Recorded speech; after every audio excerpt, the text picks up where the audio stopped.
Hey, I'm Phil, and today for another episode on our deep dive, we've got Amy with me. Thanks for joining me, Amy. Thanks for having me, Phil.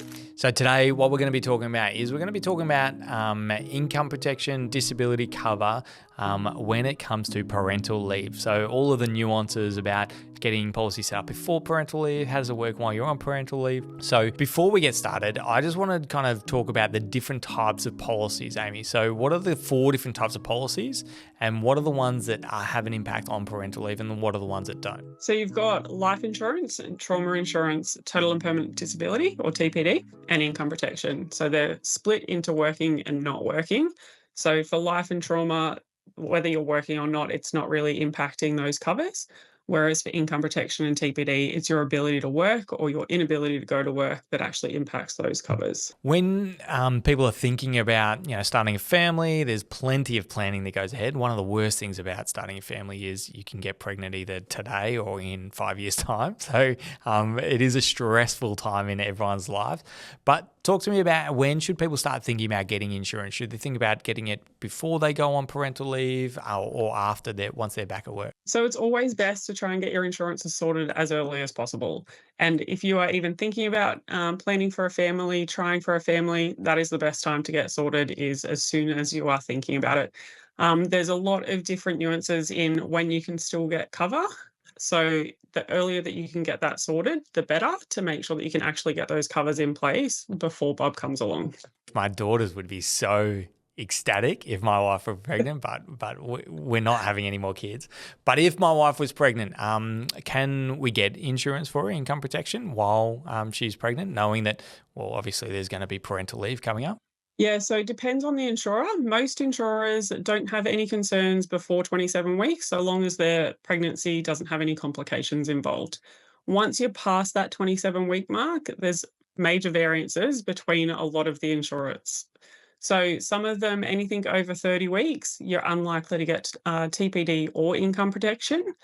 Then some others will go all the way up to a month before your due date. And then we have a couple of insurers that will go right up until due date or until they commence maternity leave and still offer that income protection and TPD up until then. And so talk to me about that. You say they will offer it. So does that mean I need to contact Skye, the day before due date, or do we need to, allow for some time to go through the advice process and application process? Absolutely allow yourself some time. So all of these figures as to when they'll offer cover is when the application is actually in place. So if you're contacting Skye the week before you're due, you're probably not going to get any income protection or TPD. We definitely can't get the cover through that quickly. So the earlier that you can contact and start that process is the earlier the better. And then we go through the process of having a look at your full circumstances, doing all your quoting, presenting that to you.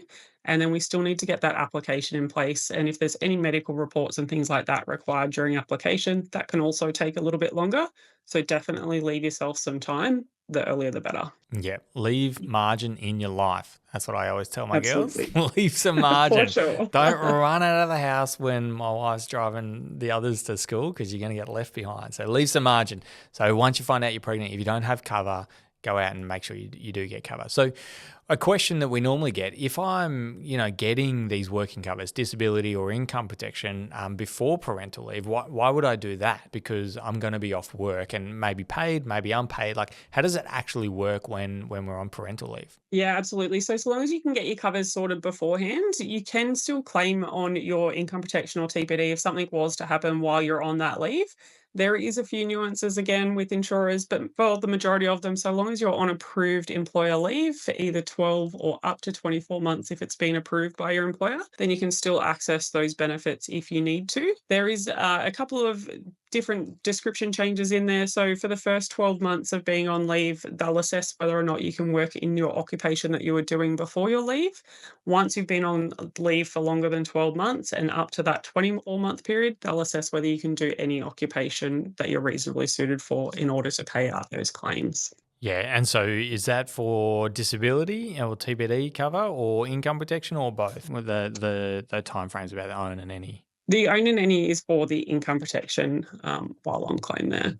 or Yeah. while attempting to claim there. Cool. And, we talked about this 24-month period. Does that mean if I have a plan to be on parental leave for 4 years, does it make any sense to take out any cover then? Absolutely. So it will all depend on underwriting circumstances. So if you've got a clean bill of health and you can take out insurance now with little to no exclusions, then it's always in your best interest to do that.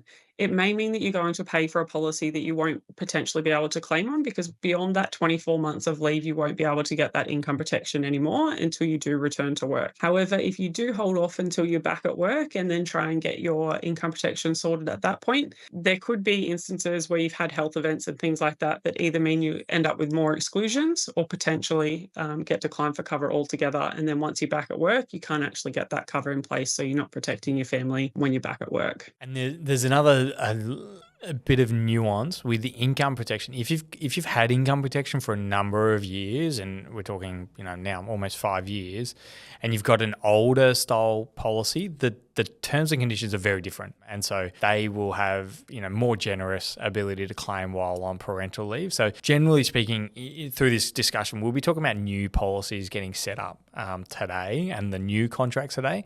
But if you do have an older style contract, there's definitely worth reaching out to your advisor to ask questions once you are on parental leave or planning on going on parental leave, and go, hey, is this worth it?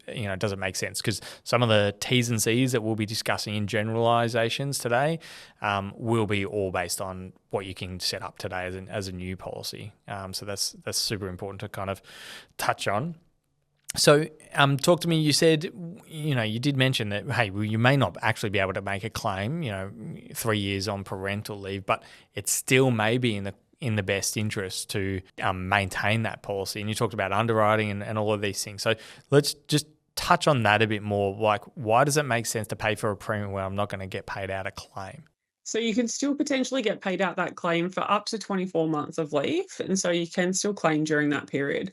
But if you then cancel your policy, you've got to go back through all of that medical underwriting later. There's a chance that your policy won't actually come in force. You may not be able to get that. And so you could then leave your family very underinsured and undercovered once you're back at work. And so it's just always better to think about your options. There are a few insurers that will actually allow you, once you've had that policy for 2 years. So we're not talking about the people that are coming to us when they're currently pregnant, but if you do get these policies in place a few years before you're planning a family, you've had that insurance policy for 2 years, there are a few different insurers that will actually let you reduce your sum insured right back down to minimal levels while you're on that leave or working reduced hours. And then you can actually increase it back up without having to go through underwriting once you're back working. And some of those allow you to do that up until your youngest child turns 6. Others only allow it from 12 months after you return to work.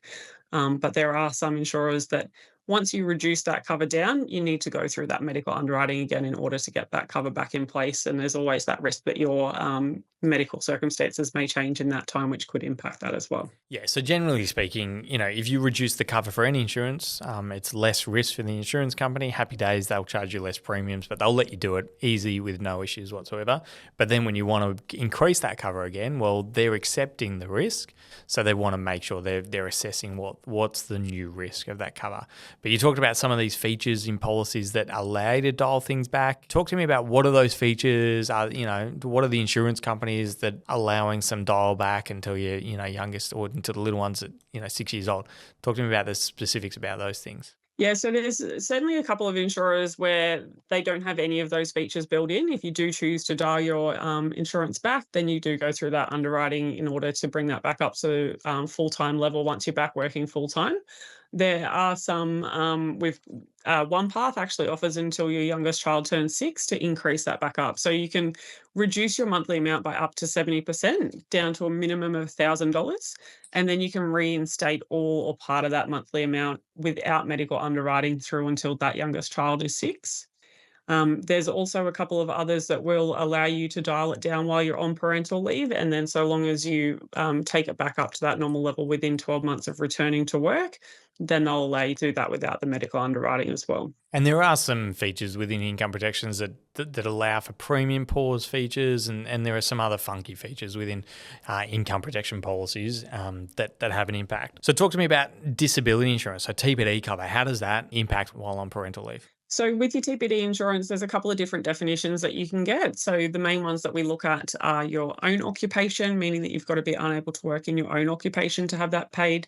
There's an any occupation, or there's home duties or activities of daily living, meaning that you have to be unable to do your duties in the home in order to satisfy that. So if you're applying for this well in advance, the insurers are more likely, dependent on the occupation that you're in, to be able to offer you the own occupation definition, which is like the premium definition for TPD. However, as you're getting in those later stages of pregnancy, same sort of timeframes for the income protection, they may only offer you the any occupation or even the home duties. And that means that you've got to be disabled to sort of a higher level before you'd get that TPD paid out. So if you can get that own occupation locked in, then that's often better heading into maternity leave, knowing that you've got that there rather than that home duties definition that you might be limited to if you're taking it out at a later stage, or indeed while you're on maternity leave as well. Yeah. And so a pretty common scenario is that, we have baby one, we may go back to part-time work or full-time work between baby one, baby two. But, long term, there could be long-term part-time because kinder, well, we call it kinder here in Victoria. 3-year-old kinder, you send them to 4 hours and you got to pick them up, and it is not for parents to manage kinder drop off and pick up. So it's hard to be full time working with little ones. So talk to me about income protection when it comes to long term part time. How do we manage income protection? Is it worth keeping then? Is it not? In terms of the level of income, it will all depend on the insurer and what they're going to look at. So sometimes it is often better to keep that full-time level of income protection where you can and where you can afford it, because it means that you're going to avoid that medical underwriting down the track. However, you need to be aware that you may not be able to claim on that full amount of income protection at the time of claim, depending on what's happening.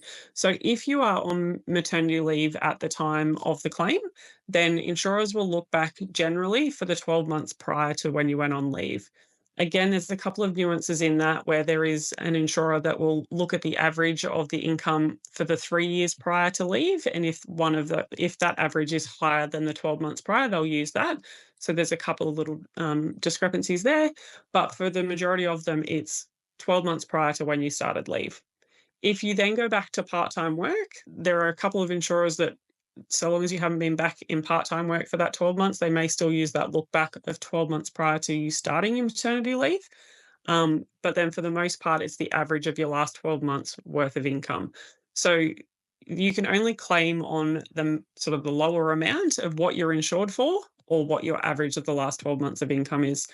So even if you're insured for $100,000 worth of income, if you've gone back part-time, you're not going to get your 70% of that income on a monthly basis when you're working those part-time hours. So it's being aware of your actual levels of income protection will be reduced, but just having that thought around whether you can afford to keep the policy at the current level so that you can avoid that potential underwriting down the track when you do return to those full-time hours. Yeah, when it comes to income protection, like a lot of these things are potentially keep it where it is because we don't know what the future is going to look like. And as I led with, starting a family is like the most difficult time for any family to plan ahead, because you don't know when you're going to get pregnant. You don't know if you're going to go to full term or if there's going to be a loss. And so it is an incredibly difficult time to plan ahead for these things. So that's why sometimes, a lot of our advice is, if you can afford the premiums, even if you're not going to get paid a claim, it may be a good idea to maintain this policy, even though today, if you claim today, you're not getting paid. It's just keeping it in place. And that's where it's just super important to plan ahead for these things and try and project forward. So if as a family, you've done having kids, and I'm going to, one of the partners is going to be working part-time forevermore until the kids are out of home. Well, we know we're going to have 18 years worth of part-time work. Okay, we can look at dialing back on that income protection, because we know for the next 18 years we don't want to overpay premiums that we're not going to get paid on. But only once you do know that that's your long-term plan does it make sense to start dialing back on the cover, because of the risk. And there are lots of health risks that go along to having babies. I personally haven't had a baby myself. I haven't pushed one out. I haven't broken any medical barriers.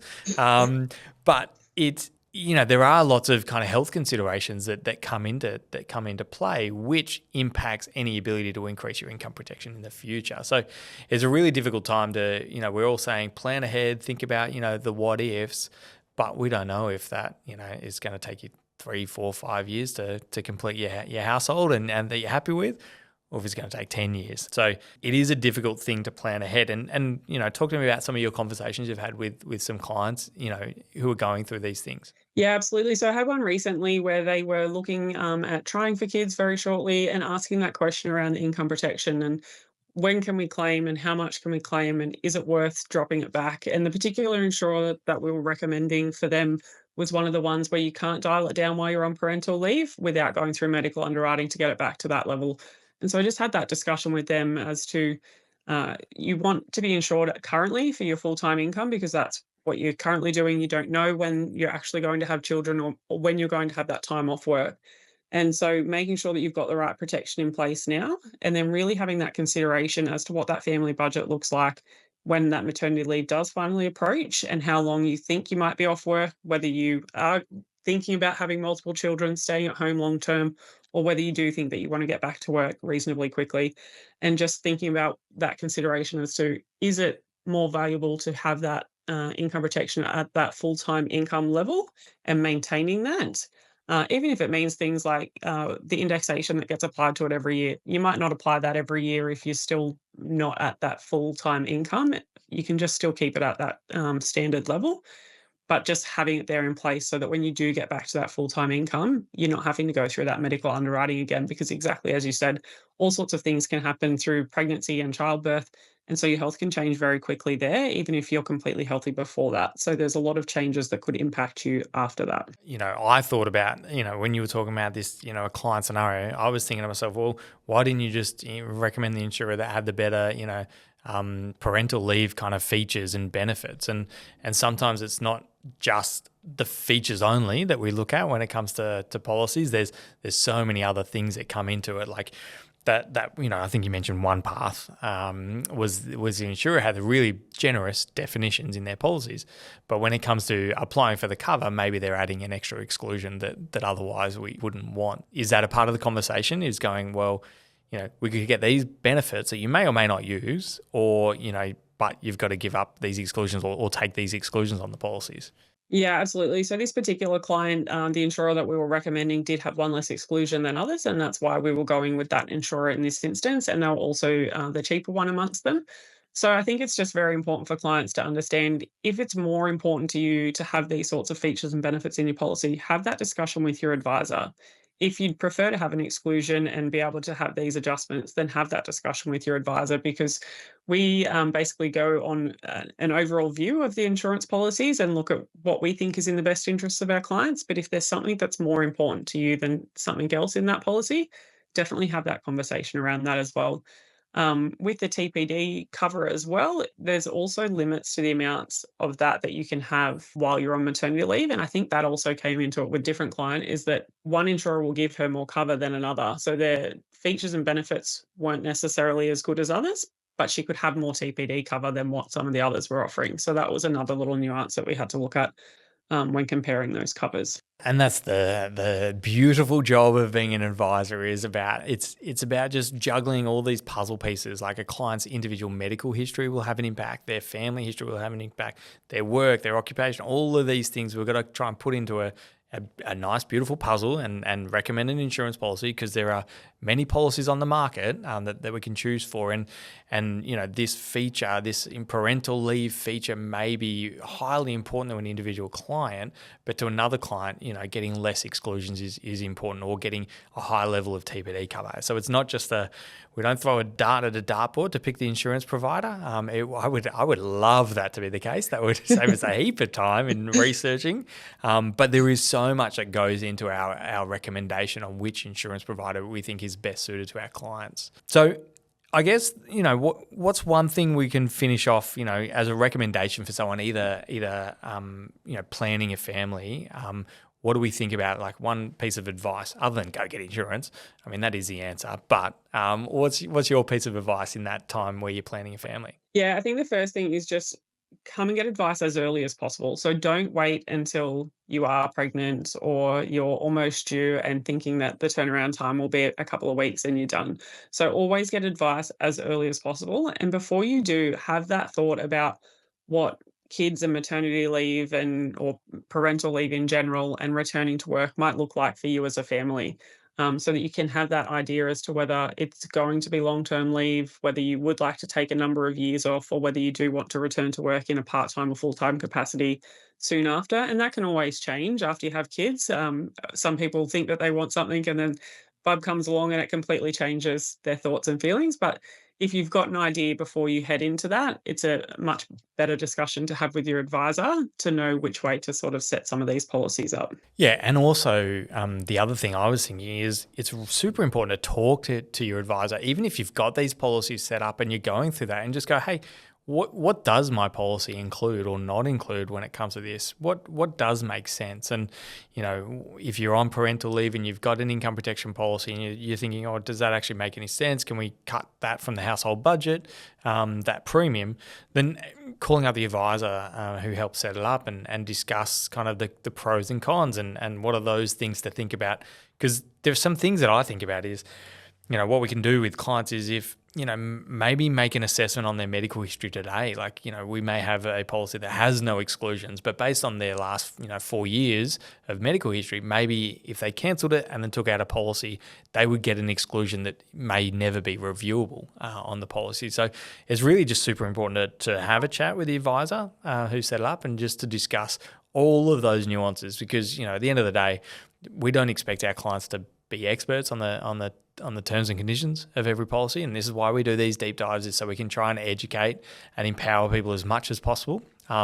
But we haven't gone into real specifics on each policy because it's not just a one path versus TAL, because they've all got different products, and different series of products, and depending on what the year you took it out. So it's super complex, but that's why my advice will be to reach out to your advisor and just have a chat about kind of those things to discuss. If anyone is watching this and does have any questions, please reach out to us. We're happy to jump on the phone and answer any questions. And Amy, I appreciate, as always, the amount of research you do and preparation you do for these deep dives. Awesome. Thank you, Phil.